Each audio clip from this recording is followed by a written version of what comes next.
మీరు already UK వెళ్ళారు, business చూసారు, అక్కడ వాళ్ళు కాఫీ ఎలా ఇప్పుడు అక్కడికి వెళ్ళి టీ అమ్మడం is a different thing, but coffee is natural and normal thing కదా వాళ్ళకి, రోజు రెగ్యులర్ గా తాగుతారు. సో అక్కడ ఎందుకు పెట్టాలనుకోలేదు మీరు?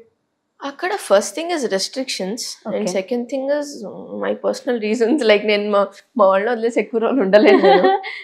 అండ్ ఇప్పుడు నేను వెళ్ళి దానికి వీసా అప్లై చేసుకొని దానికి మళ్ళీ ఇన్వెస్ట్మెంట్ అక్కడ పెట్టి దానికి సరిగ్గా తెలియకుండా పుట్టి పెరిగిన ప్లేస్ వదిలేసి ఎక్కడో పోయి పెట్టుకోవడం ఎందుకు?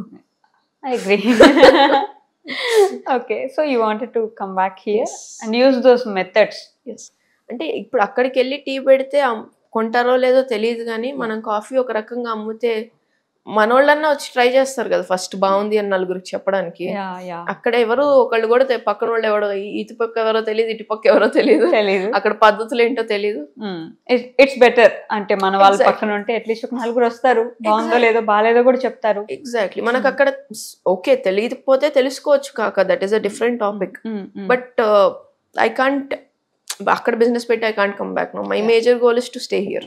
Okay, do you ever think coffee became a business, pleasant thing or ఒక ప్రోడక్ట్ అలా లేదు ఇప్పుడు? Coffee is business. It's like దాని రేట్ పెంచడానికి దాంట్లో ఏదో ఉంది, ఇంకేదో కలిపేసాం, అది ఇంత బాగుంది, దాంట్లో ఈ కెఫైన్ తగ్గించారు, షుగర్ లెస్ కాఫీ, అది ఇది అని చెప్పి it became a business. Okay, so coffee పేరుతో గిమ్మిక్స్ అనేది we were talking kada.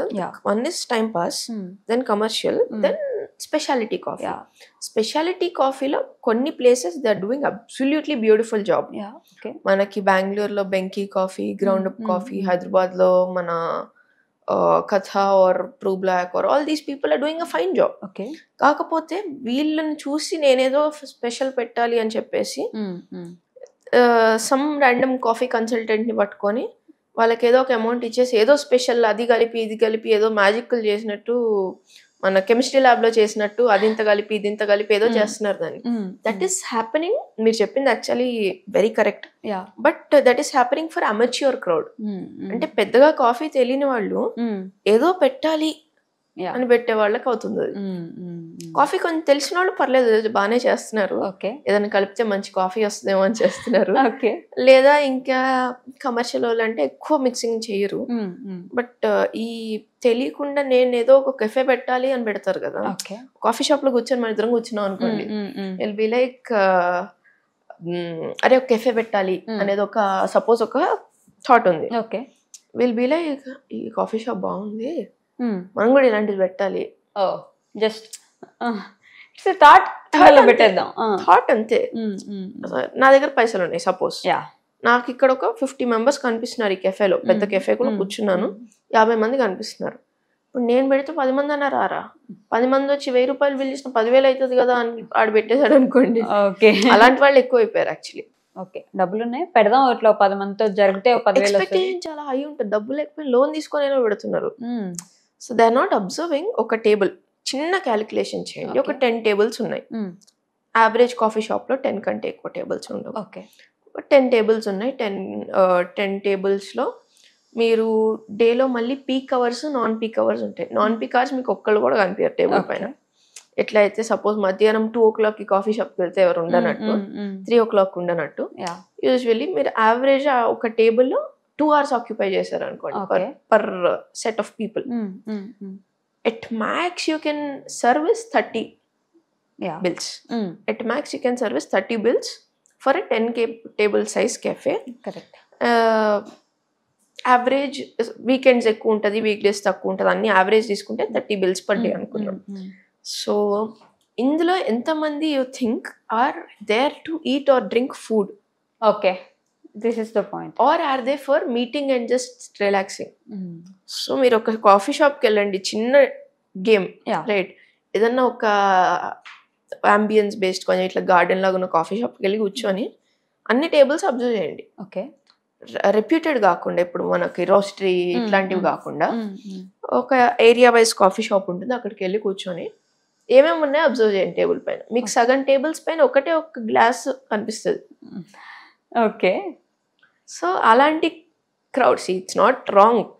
ఒక రోజు నేను సాయంత్రం వెళ్తున్నాను, అక్కడ అడ్డా పెట్టుకున్నాను, నేను మా ఫ్రెండ్స్ అక్కడ కూర్చుంటున్నాను అంటే దట్స్ వెల్ అండ్ గుడ్. కాకపోతే you should not see that crowd and think they are making thousands of rupees bill. That is a problem. వాళ్ళు కూర్చోవడం ప్రాబ్లం కాదు, అలా అవుతుంది. That is very common and that is beautiful. At the end of the day దాని expectation చాలా తప్పు ఉంటుంది పక్కన కూర్చున్న వాళ్ళకి. నేను కూర్చున్నాను, నేను మా ఫ్రెండ్స్తో వెళ్ళాను, నేను ఆర్డర్ చేశాను, నాకు 2000 బిల్ అయింది. ఎన్ని టేబుల్స్ నిండి నేను అలా లెక్కేస్తాను. అంతే కదా. So that is very common in this thing. అంటే బిజినెస్ లో దిగేటప్పుడు మన దగ్గర ఒక 5 లక్షలు ఉన్నాయి, 10 లక్షలు ఉన్నాయి. సో మనం 10 లక్షలతో బిజినెస్ పెడితే మనకి ఒక నెల రాకపోయినా ఇంకో నెలకి ఒక 10 లక్షలు స్టార్ట్ అయితే వచ్చేస్తుంది అనే థాట్ లోనే దిగుతారు కదా. వచ్చేస్తుంది. సో నిజంగానే వచ్చేస్తాయా? How well this market goes? Honestly ఎవరన్నా వచ్చేస్తాయని దిగితే పెద్ద డేంజర్ స్కామ్, వాళ్ళకి స్కామ్ అయిపోతుందని అనుకోవాలి. ఎందుకంటే ఇలాంటి తెలియని వాళ్ళు దిగితే ఆల్రెడీ బిజినెస్ లో ఉన్న వాళ్ళు కూడా ఎవరో ఒకరు మోసం చేయడానికి ట్రై చేస్తారు తప్ప వీళ్ళకి ఏదో నేర్పించి వీళ్ళు మంచి బిజినెస్ చేయించి వీళ్ళతోటి అని ఎవరు అనుకోరు. మెషిన్ అమ్మేవాడు మంచి మెషిన్ అమ్మేయాలనుకుంటాడు. ఇప్పుడు వాడికి చిన్న మెషిన్ అవసరమైనా పెద్ద మెషిన్ అమ్ముతాడు.